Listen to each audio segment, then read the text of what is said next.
Good morning students, एक बार फिर से टीम सुपर क्लस्टर में आपका स्वागत है। और हम लोग लास्ट लेक्चर में हमने ओव्यूल के बारे में पढ़ा था। बच्चों, जहाँ तक ओव्यूल की बात है तो मैंने लास्ट लेक्चर में आपको बतलाया कि 6 तरह के ओव्यूल होते हैं, उसी पे डिटेल शुरू करते हैं। But before that let's start the day with some question. Firstly कि जैसे एक क्वेश्चन ये पूछा गया था,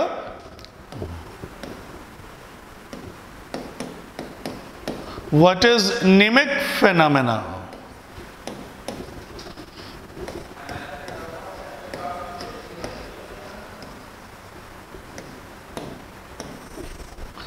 तो इसकी खोज नीमिक ने की थी। किस पौधे में किया था?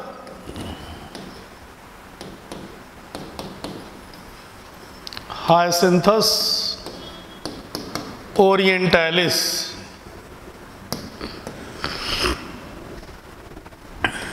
And what is नीमिक phenomena? Embryo sac like pollen grain का पाया जाना नीमिक फेनामेना कहलाता है। दूसरा इंपॉर्टेंट सवाल यह है कि what is पॉलीस्पोरी।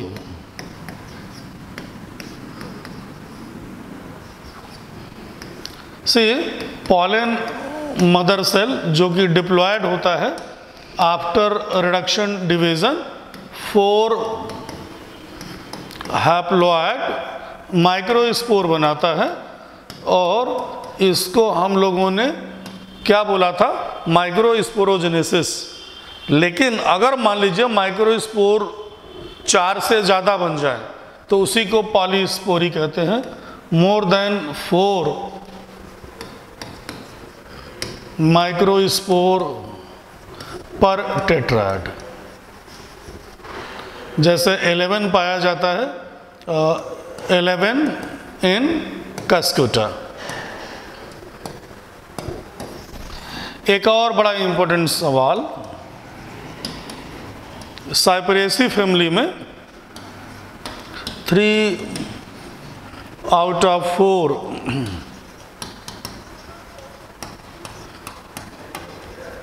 Microspore degenerates, only 1 remains functional। तो ये पॉलीस्पोरी क्या होता है, देन नीमिक फेनोमेना क्या होता है, साइपरेसी में 4 में से 3 मर जाते हैं। ये सारी बातें आप याद रखिएगा। नेक्स्ट, ओव्यूल के टाइप्स।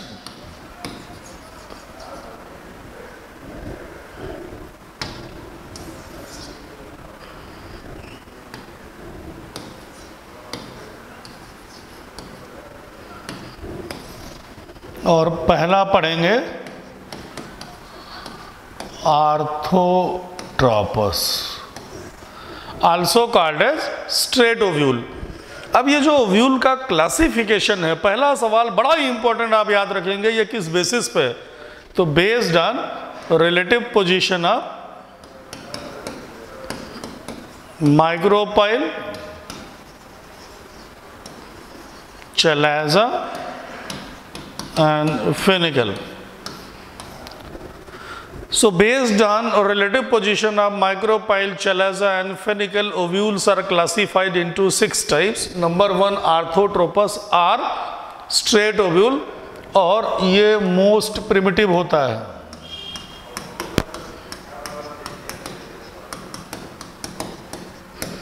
इसमें क्या कंडीशन होता है? तो अगर मैं डायग्राम बना के आपको दिखाने की कोशिश करूं,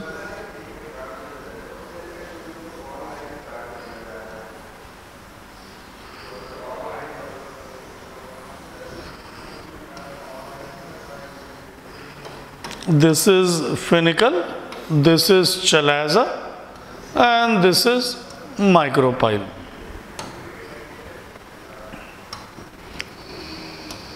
They all comes in the same straight line. So जब माइक्रोपाइल, चैलेजा, फेनिकल तीनों एक सीधी रेख में है और यहाँ बीच में एम्ब्रियो सैक पाया जाता है, ई फॉर एम्ब्रियो सैक, तो ऐसे ओव्यूल को आर्थोट्रोपस कहते हैं। जिम्नोस्पर्म में आर्थोट्रोपस ओव्यूल पाया जाता है। एंजियोस्पर्म की कुछ एक प्रिमिटिव फैमिली है, दैट इज पॉलीगोनेसी एंड पाइपरेसी, तो यहाँ पाया जाएगा। तो ये पहला ओव्यूल हो गया orthotropous. Come to second one, hemi anatropous. Hemy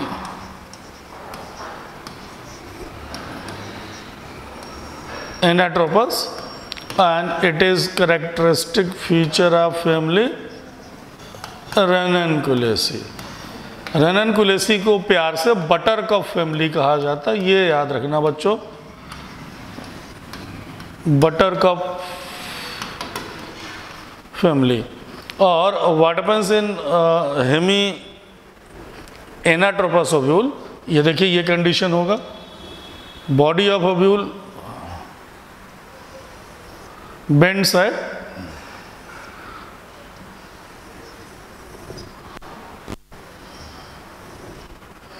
this is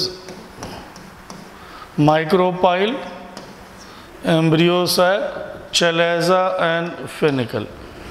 What happens here, अगर आप देखिए तो body of ovule bends at 90 degree so that micropyle and funicle comes at right angle to each other, और इस तरह का ovule जो है हेमी एनाट्रोपस कहा जाता है। Next one is third one,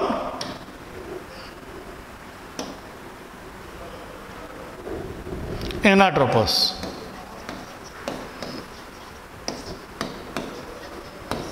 and over 82% angiosperm में यही पाया जाएगा।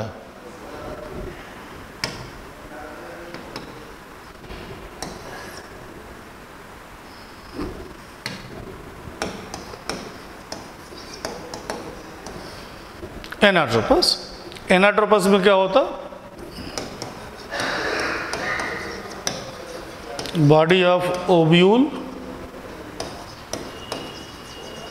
bends at 180 degree, hence funicle and micropyle comes close to each other। Raphe is also present।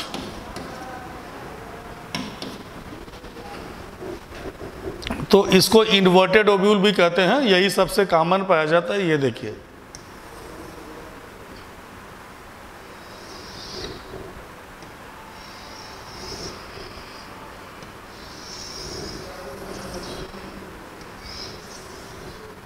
ऐसा, दिस इज माइक्रोपाइल, फेनिकल, आजू बाजू आ गए, बीच यहाँ पे न्यूक्लियस में you will get embryo sac, this is chalaza. So ऐसा अगर ओव्यूल हो तो एनाट्रोपस ओव्यूल कहा जाएगा, which is most common. Then comes कंपाइलोट्रोपस।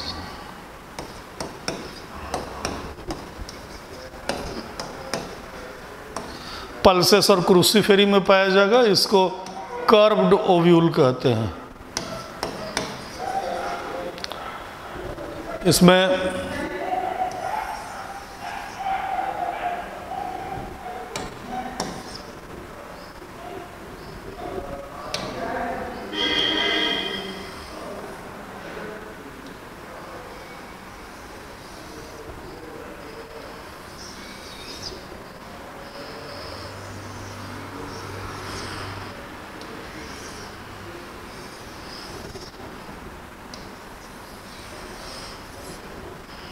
this is embryo sac, micropyle, chalaza, funiculus। तो अगर यू कर्व्ड ओव्यूल है तो उसको कंपाइलोट्रोपस कहा जाएगा। सो दिस इज वेरी इंपॉर्टेंट, आप इसको याद रखिएगा, एग्जाम में पूछा गया है। नंबर 5 जो है एम्फीट्रोपस। एम्फीट्रोपस बच्चों, हियर एम्फी मतलब बोथ और ट्रोपस मतलब कर्वेचर मूवमेंट। कर्वेचर मूवमेंट मतलब बच्चों यहाँ पे दोनों कर्वेचर मूवमेंट दर्शाते हैं। अब दोनों में कौन, तो body of ovule as well as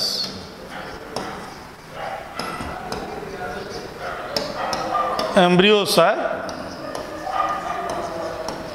shows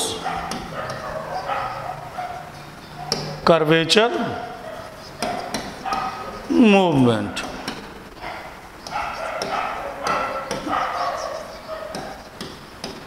Embryo sac becomes horse shoe shaped, घोड़े की नाल के जैसे हो जाएगा। स्ट्रक्चर देख लिया जाए। और ये जो बॉडी ऑफ ओव्यूल ये एक्यूट एंगल पे bends at acute angle.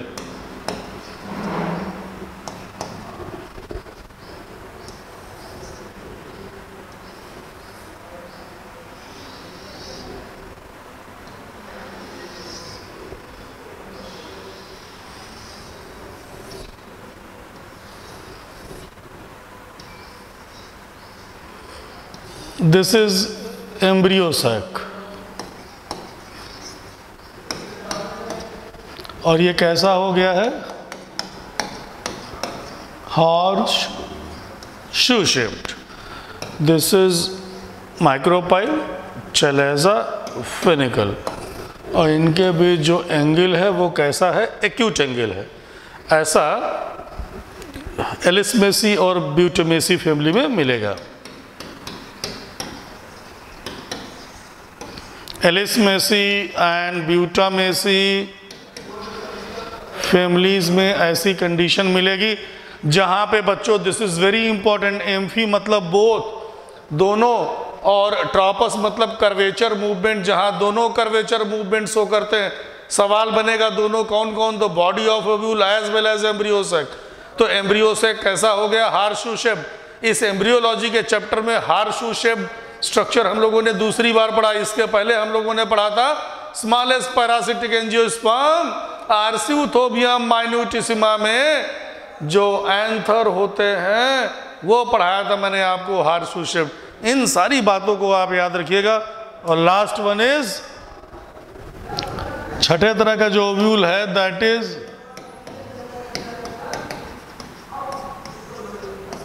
सर्सिनोट्रोपस।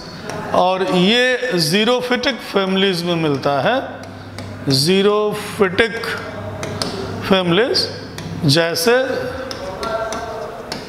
कैक्टेसी, body of ovule bends at 360 degree so that funicle acts as third integument.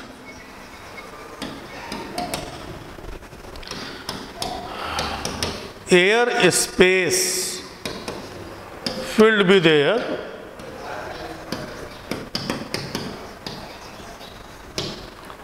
between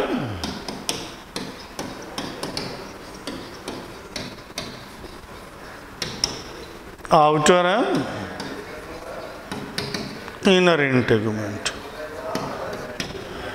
और सर्सिनोट्रोपस ओव्यूल का पाया जाना, it is ecologically advantages for the xerophytic plant because such plants are the resident of xeric habitat where mean annual temperature is more than 24 degree Celsius. जहाँ साल भर बहुत गर्मी होती है, औसत वार्षिक तापमान 24 डिग्री सेल्सियस से हमेशा अधिक रहेगा। ये इकोलॉजी में हम लोग क्लासिफिकेशन पढ़ेंगे, ठीक है। 45 डिग्री, 50 डिग्री, 60 डिग्री इतना टेम्परेचर होता है। अब यहाँ पे due to very high temperature the egg present within embryo sac might get aborted, उसका एबॉर्शन न हो जाए वो फर्टिलाइजेशन के बाद। तो इन सब चीज़ों को रोकने के लिए ही ओव्यूल कैसा हो जाता है, सर्सिनोट्रॉपस, जिसमें जो बॉडी ऑफ ओव्यूल वो अंदर ही अंदर 360 डिग्री घूम जाता है। परिणाम स्वरूप what happens that funiculus behaves like third integument, वो उसको बचाने का काम करता। मैं डायग्राम बनाता हूँ, आप ध्यान दीजिए।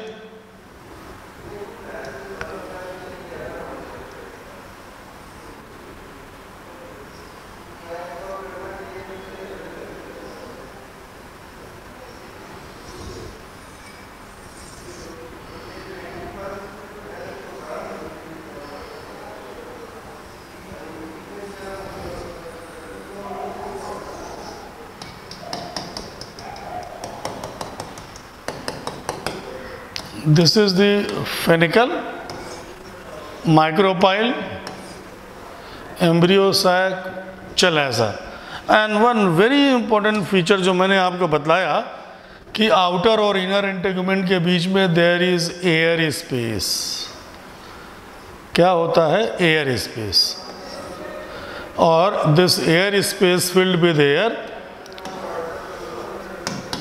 Air space and it acts as insulating layer, so protect embryo sac from very high temperature.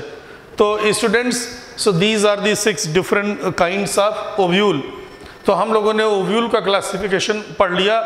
Firstly कि based on number of integument, 4 तरह का, एटेगमिक, यूनिटेगमिक, बाईटेगमिक, ट्राईटेगमिक।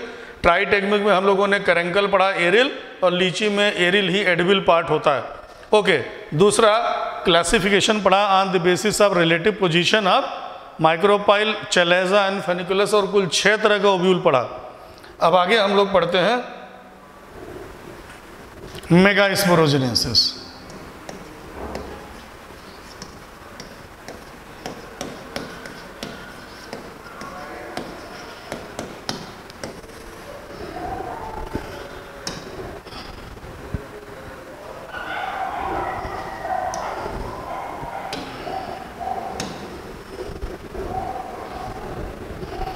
A single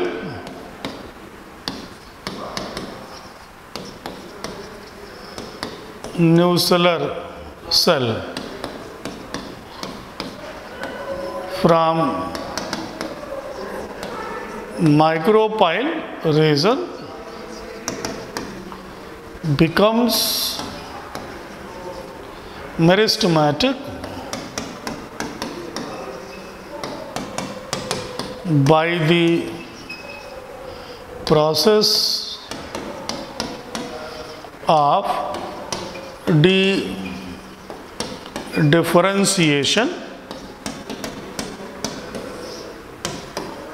forming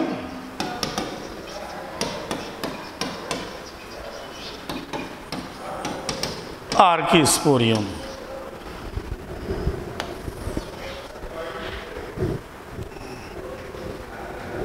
Now, fate of archisporium. Fate of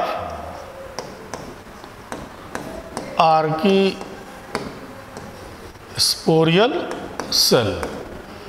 बच्चों कौन सा division करेगा? ये periclinal division करेगा और बाहर की ओर बनाएगा प्राइमरी पैराइटल सेल, और ये किधर बनाएगा? towards micropyle, and after division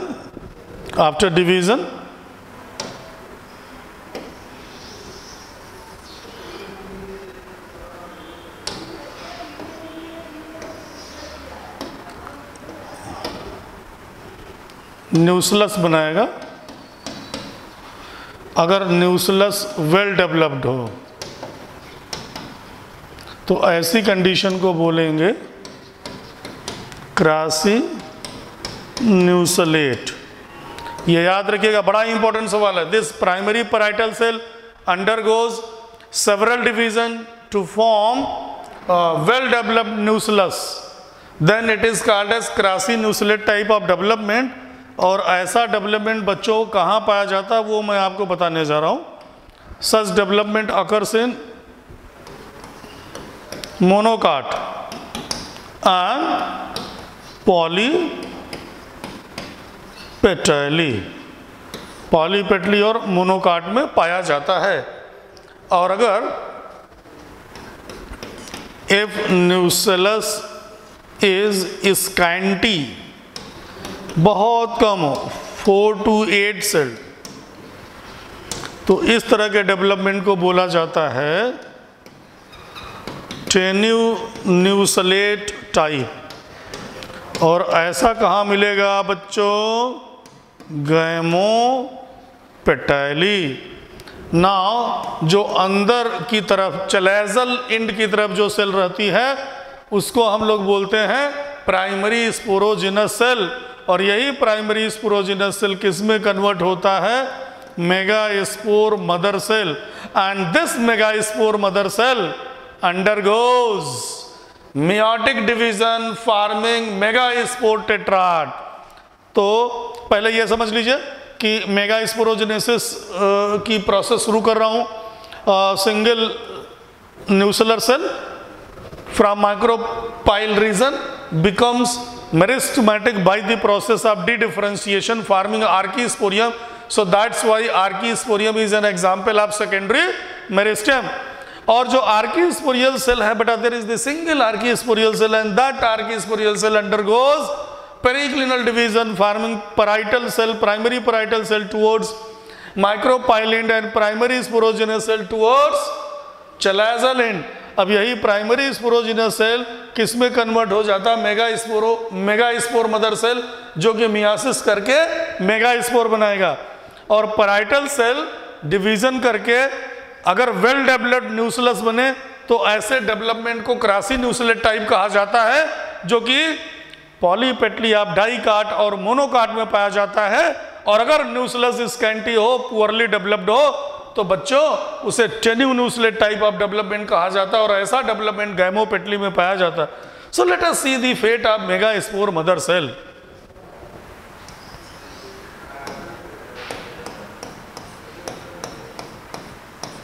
this is megaspore mother cell. Now this megaspore mother cell undergoes reduction division forming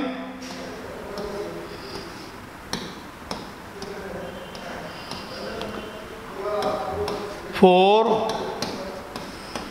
haploid megaspore. अब क्या होगा? एक सिंगल फंक्शनल मेगास्पोर होगा और ये 3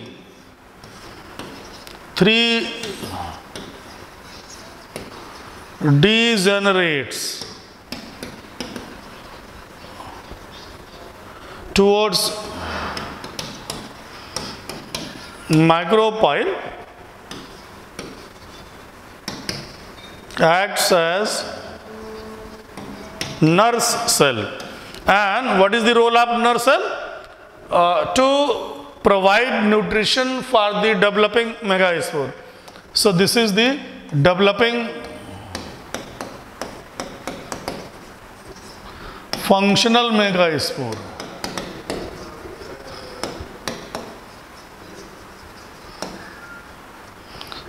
ठीक है। और ये किस एंड की तरफ होता है? चलेजल एंड की तरफ। But in casuarina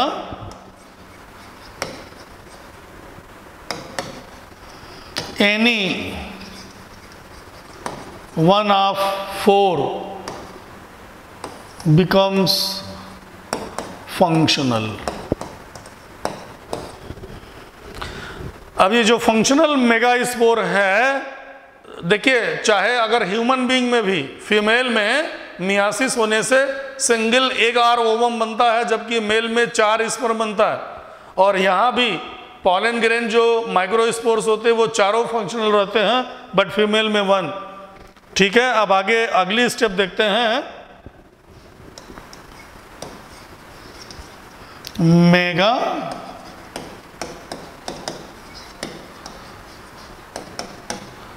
gametogenesis. And what is mega gametogenesis? The development of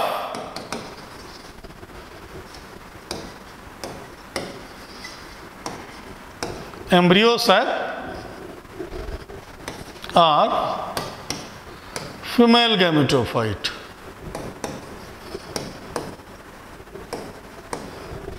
From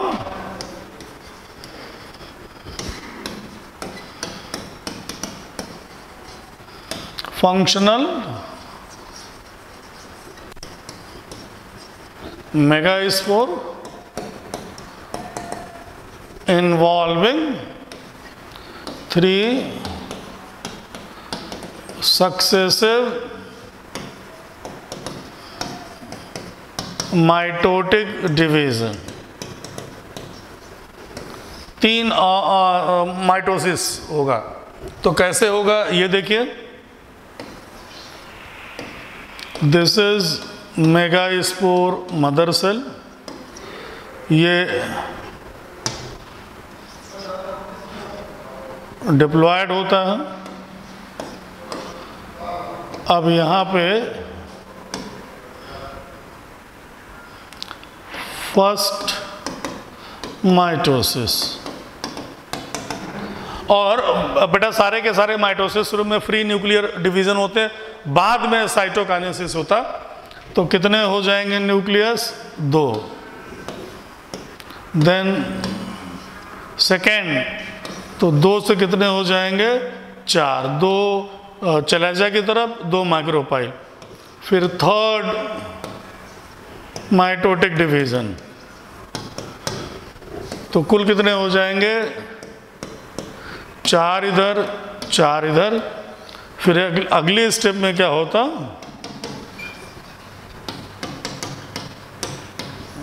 migration of polar nuclei. एक इधर चलेजल एंड है, दिस इज माइक्रोपाइल। तो बच्चों क्या होगा कि single nucleus from both the end comes at equator. तो ये देखिए, ये कंडीशन हो जाएगी। 3 यहाँ होंगे, 2 यहाँ होंगे, 3 यहाँ होंगे। इसके बाद जो है साइटोकाइनेसिस होगा। ठीक है, तो कुल कितने माइटोसिस हो गए बच्चों? 3। अब साइटोकाइनेसिस होगा, तब देखिए ये एम्ब्रियो सैक बना, ऊपर चलेजल एंड है और नीचे micropyle.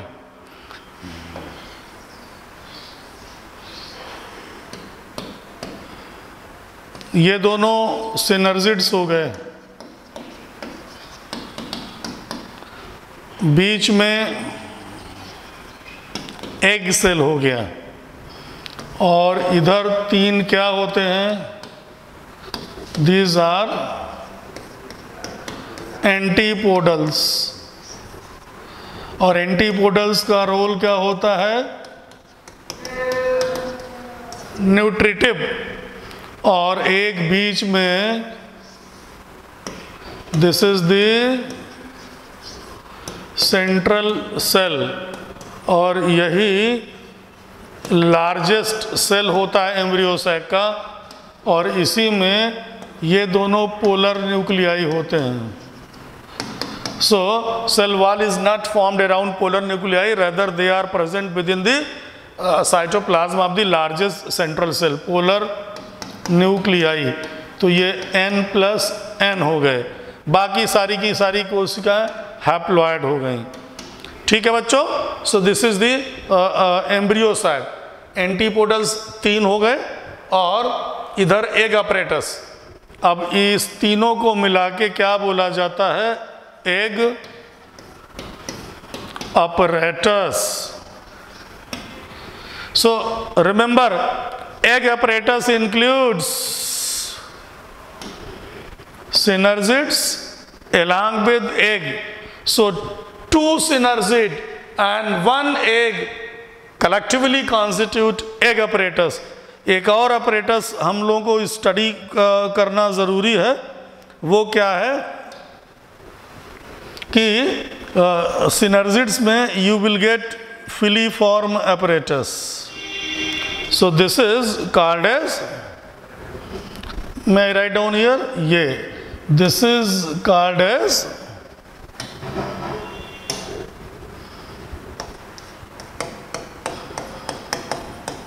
filiform apparatus. And what is the role of filiform apparatus? It releases chemoattractant, guides pollen tube towards egg. ये pollen tube को egg की तरफ रास्ता दिखाता है. And pollen tube releases its content within one of the synergid. This is very important question. इसको आप याद रखिएगा. तो okay, now let me explain the embryo sac. Embryo sac कैसा है ये जो हमने बनाया बच्चों? ये है 7 सेल्ड और 8 न्यूक्लिएट, और इसी को पॉलीगोनम टाइप कहते हैं.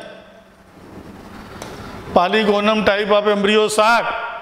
और polygonum type of embryo sac को हम मोनोस्पोरिक एम्ब्रियो सैक कहते हैं because its development takes place from single functional megaspore. So this embryo sac is consist of antipodals towards chalazal end. Antipodals are parenchymatous, they stores food material, works nutritive, and they disintegrate after the fertilization. Now in the largest cell of the embryo sac is the central cell which contains 2 haploid polar nuclei. जैसे ही pollen tube अपना content release करता synergid में, तब ये दोनों nucleus पहले आपस में फ्यूज करके सेकेंडरी न्यूक्लियस बनाते हैं, और वो secondary nucleus one of the male gamete से फ्यूज करके बच्चों बनाएगा primary endosperm nucleus or PEN. और यही प्राइमरी एंडोस्पर्म न्यूक्लियस आगे चल के ट्रिप्लॉइड एंडोस्पर्म बनाएगा. एंड एंडोस्पर्म पहले बनेगा क्योंकि ये न्यूट्रिशन प्रोवाइड करेगा डेवलपिंग एम्ब्रियो, जाइगोट और एम्ब्रियो को. देन टुवर्ड्स माइक्रोपाइल एंड आपको क्या दिखाई देगा? एग और 2 सिनर्जिड. ठीक है, ये एग है, इसके दोनों तरफ इसकी 2 सहेलियां हैं, सिनर्जिड्स बोलते हैं. सिनर्जिड्स में फिलीफॉर्म अपरेटस होता है जो पॉलन ट्यूब को गाइड करता है एग के पास. ओके.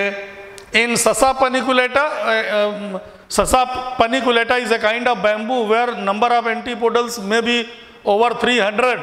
ये याद रखिएगा, सब काम की चीजें हैं. Then type of embryo sac development.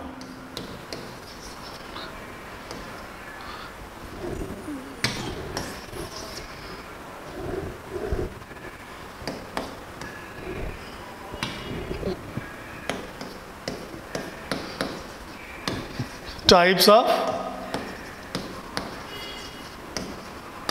embryo sac development. तो 3 कंडीशन पढ़ेंगे हम लोग. मोनोस्पोरिक, और यही सबसे ज़्यादा कॉमन होता है, ओवर 73% एंजियोस्पर्म में पाया जाता है.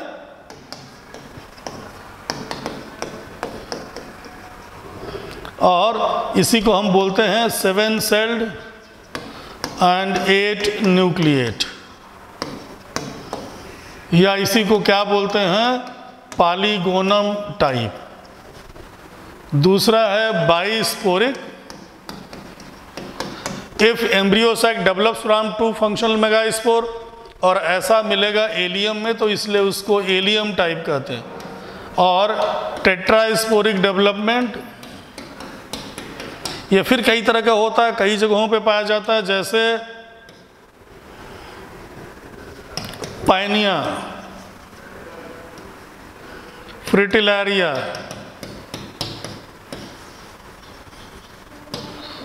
एडोक्सा, Drusa, Peperomia, so many types are there. ठीक है। So this is very important, monosporic, bisporic, tetrasporic. अगर हम लोग वापस आ जाएं यहाँ पे फिर से मोनोस्पोरिक टाइप ऑफ एम्ब्रियोसाइट, तो एक बहुत प्यारा सवाल जो नीट में पूछा गया वो आपको याद करा दूं कि अगर आपसे सवाल पूछा जाए कि just before fertilization monosporic embryo sac becomes, तो आंसर होगा 7 सेल्ड एंड 7 न्यूक्लिएट। रीजन ये बतलाया था कि दोनों आपस में फ्यूज कर जाते हैं। सो this is all for the day. Next lecture में हम लोग फिर स्टार्ट करेंगे डबल फर्टिलाइजेशन।